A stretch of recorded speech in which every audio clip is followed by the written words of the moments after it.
Damai sejahtera Allah melimpah atas kamu. Puji dan syukur atas kasih Tuhan yang tiada habis-habisnya kita alami dan rasakan di kehidupan ini. Suara Tuhan kembali menyapa melalui renungan harian Toraya Kamis 8 Februari 2024. Dengan penuh kerendahan hati, kita dengarkan firman Tuhan yang menyapa di hari ini. Ketika aku tiba di Troas untuk memberitakan Injil Kristus, aku dapati bahwa Tuhan telah membuka jalan untuk pekerjaan di sana. Tetapi hatiku tidak merasa tenang, karena aku tidak menjumpai saudaraku Titus. Sebab itu aku minta diri dan berangkat ke Makedonia. Tetapi syukur bagi Allah yang dalam Kristus selalu membawa kami di jalan kemenangannya.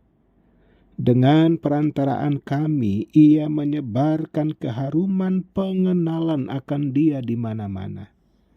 Sebab bagi Allah kami adalah bau yang harum dari Kristus di tengah-tengah mereka yang diselamatkan dan di antara mereka yang binasa.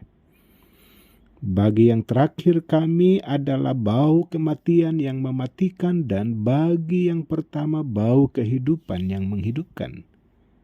Tetapi siapakah yang sanggup menunaikan tugas yang demikian? Sebab kami tidak sama dengan banyak orang lain yang mencari keuntungan dari firman Allah.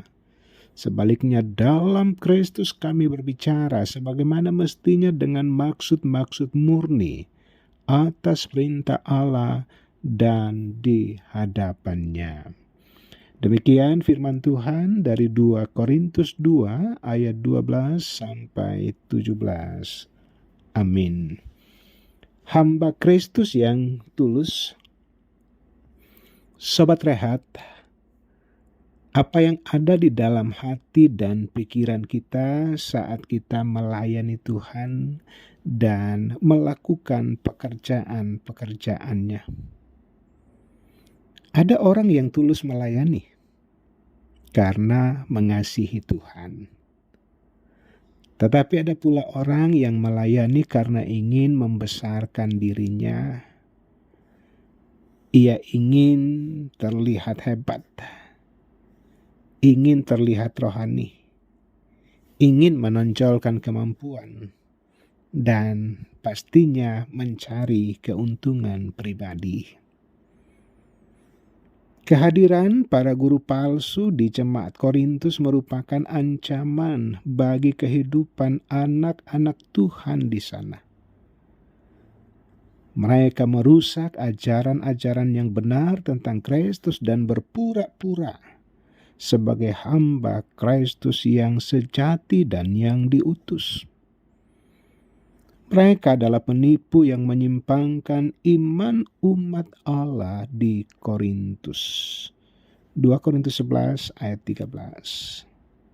Paulus dengan tegas menyatakan bahwa dirinya dan pemberitaannya berbeda dengan para rasul-rasul yang tak ada taranya. 2 Korintus 11 ayat 5. Para pengajar palsu itu untuk mencari keuntungan pribadi di ayat 17. Karena itu Paulus menegaskan bahwa ia tidak sama dengan mereka. Dengan sepenuh hati ia memuliakan Tuhan agar Injil diberitakan.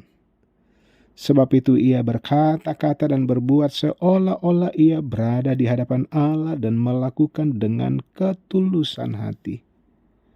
Lebih lagi oleh karena ketulusan hati dan tujuan-tujuan yang murni dalam memberitakan Injil, Tuhan selalu membuka jalan bagi pelayanan mereka. Sobat Rehat, panggilan kita adalah untuk melayani Tuhan dalam kehidupan kita, dalam karya kerja kita sehari-hari. Karena itu, cari dan temukan kemurnian diri sebagai hamba-hamba Kristus, agar hidup kita dan pelayanan kita indah dan berkenan bagi Tuhan. Jangan berpura-pura, jangan cari pengagungan dan kehormatan diri, jangan cari keuntungan pribadi, tetapi layanilah Tuhan dengan sepenuh hati. Layanilah Tuhan bahwa kita mengasihi dan menghormati Dia. Kehidupan kita adalah sebuah kebersyukuran bagi Tuhan. Amin. Mari berdoa. Syukur firman Tuhan di hari ini. Kami merasakan bagaimana Tuhan senantiasa memberikan yang terbaik di kehidupan ini. Bahkan firman Tuhan senantiasa hadir supaya iman kami dikuatkan, supaya motivasi kami di dalam mengiring Tuhan boleh diluruskan. Bapa Sorgawi, dengan firman Tuhan di hari ini, bahwa ketika kami melayani Tuhan, ketika kami bekerja di ladang Tuhan, kiranya semuanya dilakukan dengan penuh kebersyukuran. Bahkan setiap kasih berkat Tuhan di kehidupan ini sebagai bukti bahwa Tuhan senantiasa memberkati kami.